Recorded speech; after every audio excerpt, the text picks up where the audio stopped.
ঢাকা প্রতিষ্ঠা ৪১৬ বছর উপলক্ষে বুড়িগঙ্গা নদীতে হয়ে গেল বর্ণিল নৌকা বাইচ।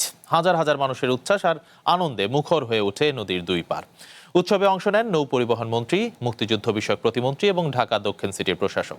ঢাকার পুরনো ঐতিহ্য ও সংস্কৃতি ফিরিয়ে আনার পাশাপাশি বুড়িগঙ্গাকে দখল দূষণমুক্ত করার প্রত্যয়ও জানান তারা। নদীর বুক চিরে এগিয়ে যাচ্ছে বাইচের নৌকা, যা দেখতে ছোট বড় নানা বয়সী মানুষের ভিড়। ঐতিহ্যবাহী নৌকা বাইচ ঘিরে রাজধানীর বুড়িগঙ্গা নদীর পাড়ে উৎসবের আমেজ। কেউ মোবাইল ফোনে ধারণ করছে প্রতিযোগিতার দৃশ্য, কেউ বা পছন্দের দলের জন্য দিচ্ছেন উচ্ছ্বাসিত স্লোগান।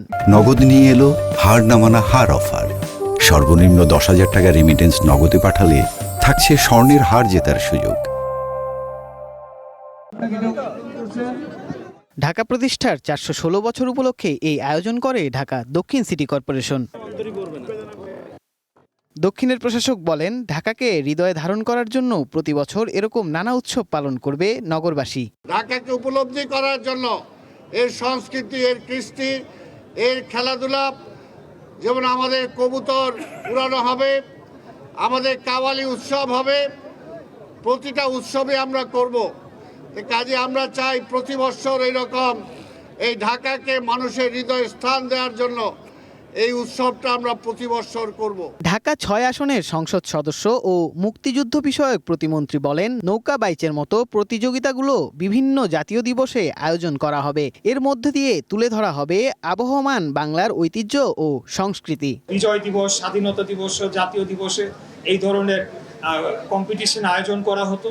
আমি অনুরোধ জানাবো যে আপনারা এই উদ্যোগটি অব্যাহত রাখবেন। বর্ণিল এই আয়োজন দেখতে উপস্থিত সড়ক পরিবহন ও সেতু মন্ত্রী। বুড়িগঙ্গাকে দখলমুক্ত করা এবং ঢাকার চারপাশে বৃত্তাকার নদীপথ আবারও চালুর প্রত্যাশার কথাও জানান তিনি। ঢাকাকে নতুন করে ঢেলে সাজানোর, বাসযোগ্য করা, পরিবেশ বান্ধব করা, সাংস্কৃতিক এবং ঐতিহ্যের আবয়বে গড়ে তোলা এবং চারপাশে যে নদী আছে তুরাগ, বুড়িগঙ্গা, বালু সহ ধলেশ্বরী সহ যে নদীগুলি আছে দূষণমুক্ত রেখে নৌপথকে অবাধে চলাচলের সুযোগ করে দেওয়া, বৃত্তাকার নৌপথ। নৌকা বাইচ দেখতে আসা মানুষেরা বলছেন, আধুনিকতার ছোঁয়ায় পুরনো ঢাকার অনেক ঐতিহ্যই হারিয়ে যাচ্ছে। তাই মাঝে মধ্যে এরকম আয়োজন দলমত নির্বিশেষে সব মানুষকে এক কাতারে নিয়ে আসার পাশাপাশি ঐতিহ্য সংরক্ষণেও ভূমিকা রাখতে পারে। Sayem Chowdhury, one news, Dhaka.